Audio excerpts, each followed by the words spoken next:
Let's begin with a hard truth. You are not truly loved, you are merely tolerated. That stings, doesn't it?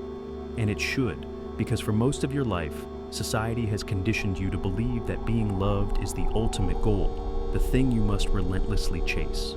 But no one ever warned you that this pursuit of approval could be the cruelest illusion of all.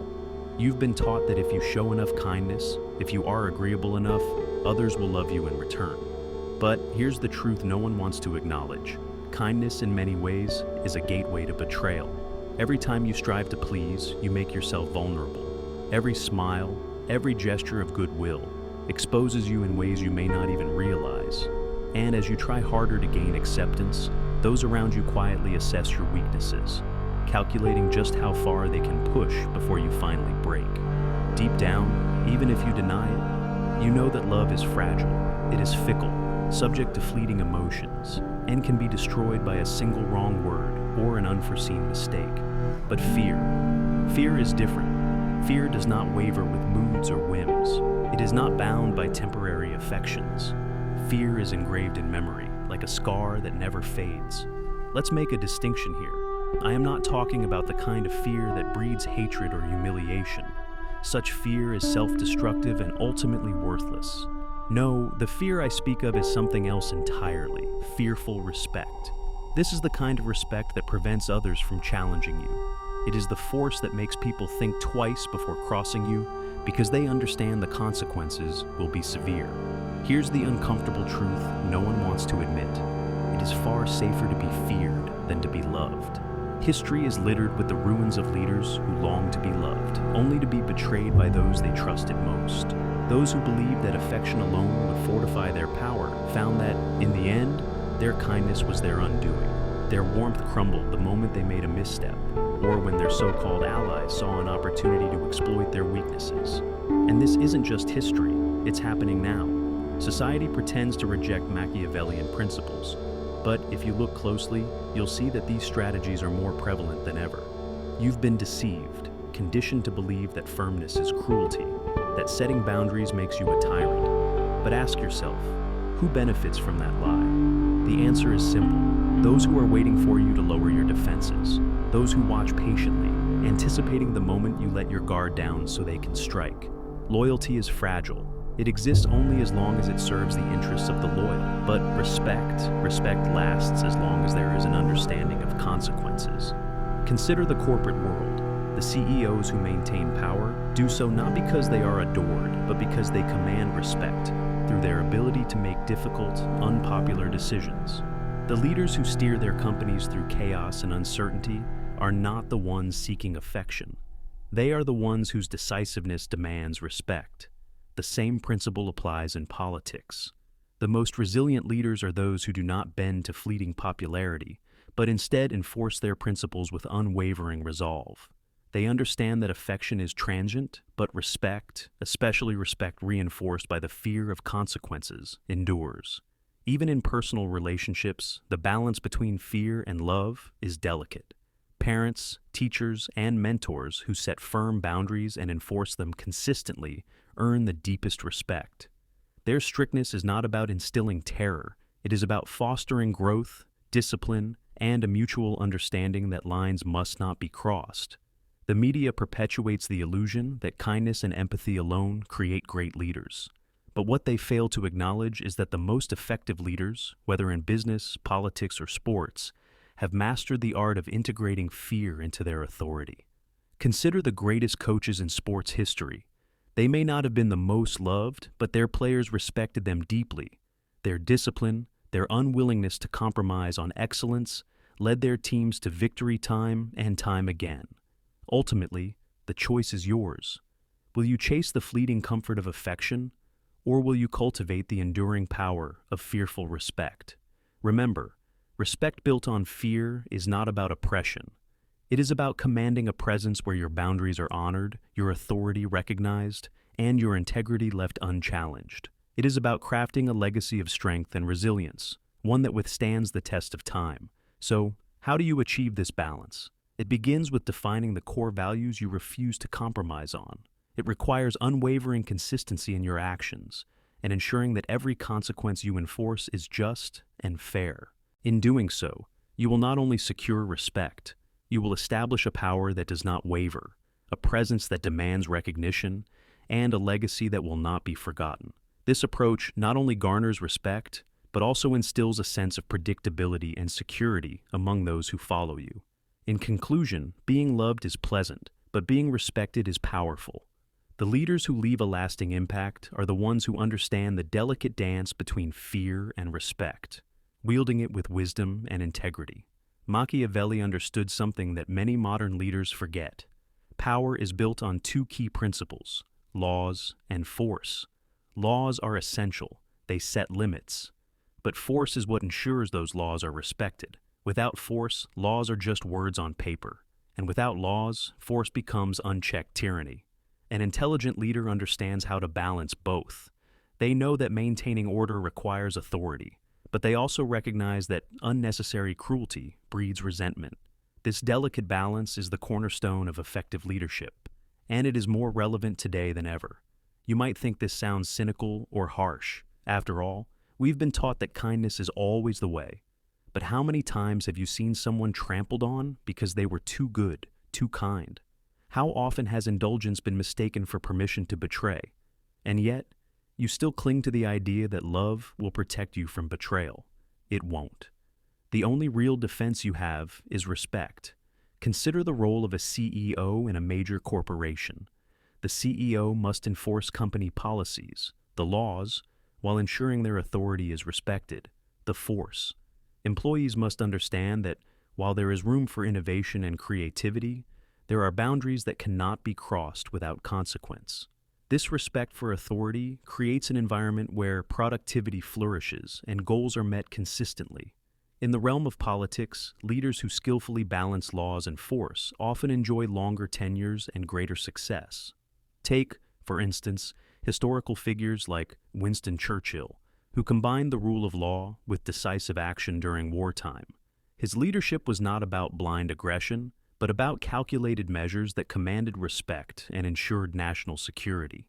Even in our personal lives, this balance is crucial. Parents and educators must set rules for children and students, but they must also enforce these rules with consistency and fairness. This is not about being authoritarian. It's about fostering an environment of trust and respect where young minds can thrive. The misconception that kindness alone is sufficient for effective leadership is pervasive. While kindness is essential, it must be coupled with respect and authority. Leaders who rely solely on kindness may find themselves undermined or ignored, as their lack of authority fails to command the respect needed to lead effectively. Ultimately, the key to sustainable leadership is understanding the interplay between laws and force. It's about creating a legacy that balances empathy with strength, kindness with respect. By mastering this balance, leaders can inspire loyalty, drive progress, and maintain order, ensuring that their influence endures long after they are gone. In conclusion, remember that while laws set the framework, it is force, wisely wielded, that ensures these laws are honored. Respect, not love, is the shield that guards leaders against betrayal. As you navigate your own journey, embrace the power of this balance to become the leader who commands not just love, but unwavering respect. Real power isn't about being liked. It's not about popularity or doing what people expect of you. True power lies in being respected. And yes, at times, it involves being feared. Fear and respect are linked in a way that makes them incredibly powerful, because, as history has shown, respect born of fear lasts much longer than fleeting admiration. The most effective leaders understand human nature. They know that people respect what they fear losing and despise what they perceive as weak or easily obtainable. Here's the catch. Leadership is not about constant strength. Leadership is about knowing when to apply strength and when to pull back, when to act and when to surprise. Unpredictability is a leader's most powerful tool. Who commands more respect? The one who always punishes or the one who surprises with an unexpected reaction? The one who keeps others on edge? Think about it. True power is not about being predictable. It's about controlling the narrative, speaking little but clearly, making your words count. The greatest mistake a leader can make, trying to please everyone. If you try to please everyone, you please no one. You'll end up betraying your own essence in the process. Consider the legendary Steve Jobs, whose unwavering vision and firm leadership style revolutionized technology and left an indelible mark on the world. Jobs was a leader who was both feared and respected. His unpredictable nature kept his team on their toes, constantly striving for innovation and excellence. It was his ability to surprise and challenge that led Apple to groundbreaking success. In politics, consider leaders like Margaret Thatcher. She earned respect through her unwavering stance and strategic unpredictability. She understood that bending to please everyone would dilute her power and impact. Instead, she led with conviction, ensuring her legacy endured. This dynamic holds true in personal relationships as well. Parents and educators who balance firmness with unexpected kindness often command the most respect from children and students. They understand that consistency in principles, paired with an element of surprise, fosters a respectful and productive environment. True power is not about maintaining constant control. It is about strategically orchestrating situations to command respect. Knowing when to assert authority and when to allow moments of vulnerability creates a compelling and unpredictable narrative. In conclusion, embrace unpredictability and the respect that follows. Let the fear of losing respect shape your leadership journey. By mastering the delicate balance between fear and respect, you will ensure that your influence and legacy endure long after your immediate presence fades. Now, let's address something many leaders fail to acknowledge: the loneliness of power. Great leaders often find themselves alone. The higher you rise in power, the fewer people truly understand your decisions. The stronger you become, the fewer stand by your side out of loyalty. This is the cruel paradox of power. The more you have, the more isolated you become. But accepting this loneliness is key. Once you embrace it, you free yourself from emotional dependence, allowing you to make objective decisions uninfluenced by others' emotions. Consider historical figures like Winston Churchill during World War II. His decisions were monumental and often made in isolation. Yet, his ability to embrace the solitude of leadership enabled him to navigate the complexities of war with clarity and determination. CEOs face similar isolation. Their vision and decisions are often misunderstood or criticized by those who lack the full perspective. Yet, it is in these moments of solitude that true innovation occurs, forcing leaders to rely on their intuition and expertise. Modern leaders must understand that loneliness in power is not a weakness but a strength. It allows for reflection, strategic thinking, and the cultivation of a personal vision, untainted by outside noise. When embraced, this solitude becomes a fortress of strength. When you reach the pinnacle, remember, the solitude of power is a testament to your strength, not a burden. It is within this space that the most profound and impactful decisions are made, paving the way for true leadership and a lasting legacy. One of the most underestimated tools of a leader is silence. It is a weapon that creates uncertainty, and uncertainty breeds power. When you remain silent, people become uneasy. They start filling in the blanks with their own insecurities, wondering what you're thinking, what your next move will be. However, silence must be used wisely. Too much can breed distrust, leading to irrational fear that can quickly turn into resentment. The key is balance. You must always measure the emotions you create in others. Consider the art of negotiation. A well-timed pause can shift the dynamics of a conversation, compelling others to reveal more than intended or reconsider their stance. Silence can be a powerful tool to gain insight and leverage. In leadership, silence is not just the absence of words, but a strategic choice that conveys confidence and self-control. Think of leaders like Nelson Mandela, who used silence as a form of resistance and contemplation. It allowed him to weigh his reactions carefully and emerge with powerful, thoughtful responses. In meetings, a leader's silence can encourage others to speak up, fostering an environment where diverse ideas flourish. This silence is not passive, but an active engagement that values listening and reflection. Yet, silence should never be mistaken for inaction. It should serve as a precursor to decisive action. Too much silence without follow-up can leave followers confused and anxious, questioning their leader's intentions. Ultimately, mastering the strategic use of silence is about knowing when to hold back and when to step forward with clarity and purpose. It is a dance between words and pauses that, when executed skillfully, transforms uncertainty into respect and authority. Another powerful tool in your arsenal? Praise, but not too much. Praise, when given at the right moment, can generate loyalty like nothing else, but if overused, it loses its power. Praise must be administered sparingly and strategically so it holds real value. Consider a leader in a corporate setting who recognizes an employee after a particularly challenging project. This well-timed recognition not only boosts morale, but also reinforces commitment to the leader's vision. Mastering these principles, respect, unpredictability, solitude, silence, and measured praise, ensures that your leadership is not just effective, but enduring. True power isn't about being liked. It isn't about doing what people expect. True power is about being respected, and sometimes, yes, it involves being feared. History has shown that respect born of fear lasts longer than fleeting admiration. The most effective leaders understand human nature. They know that people respect what they fear losing and despise what they perceive as weak or easily obtainable. Leadership is not about constant strength, but about knowing when to apply pressure and when to pull back. It is about being unpredictable, keeping others on edge, and controlling the narrative. True power is not about pleasing everyone. It is about commanding respect. Think about it. Who commands more respect? The leader who always punishes, or the one who surprises with an unexpected reaction? The one who is predictable, or the one who keeps others guessing? True power lies in speaking little, but speaking clearly, making your words count, controlling the narrative, and above all, commanding unwavering respect. The key is ensuring that praise is genuine and aligned with significant achievements, making it a valuable currency in leadership. And then, there is the art of managing your rivals. You will always have rivals, some open, others in the shadows. The most dangerous rival is the one who doesn't even know you've noticed them. Allow them to challenge you for a time. Let them think they're winning. Their failure, when it comes, will silently confirm your power. Think of this as a chess game, where every move is carefully calculated. Letting a rival perceive small victories lulls them into a false sense of security.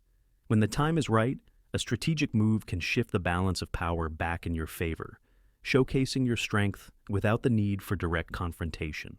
History is full of leaders like Julius Caesar, who understood the power of subtlety in managing rivals. By allowing his opponents to underestimate him, he consolidated power and surprised them when they least expected it. Ultimately, the art of praise and managing rivals is about knowing how to use subtlety and timing to your advantage. It's about creating an environment where your leadership is respected and your power is acknowledged without the need for constant assertion. By mastering these arts, you solidify your position as a leader who commands not only authority, but also enduring respect. Every leader will face moments of crisis. There will come a time when you feel vulnerable, when your authority is questioned. How you react in these moments defines your true power. In these moments, don't panic. Stay calm. Don't show fear. If you panic, you lose everything.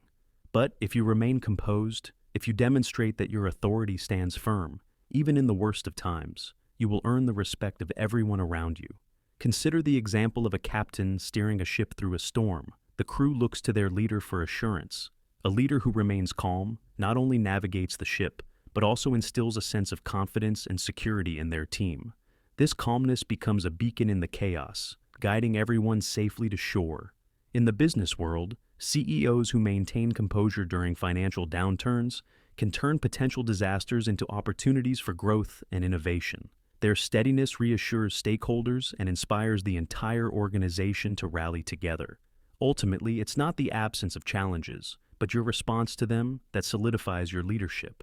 By embodying resilience and confidence, you transform potential setbacks into defining moments of strength and leadership.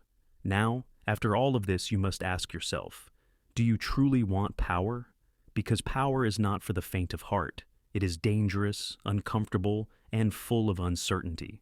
But it is also incredibly beautiful. It is irresistible.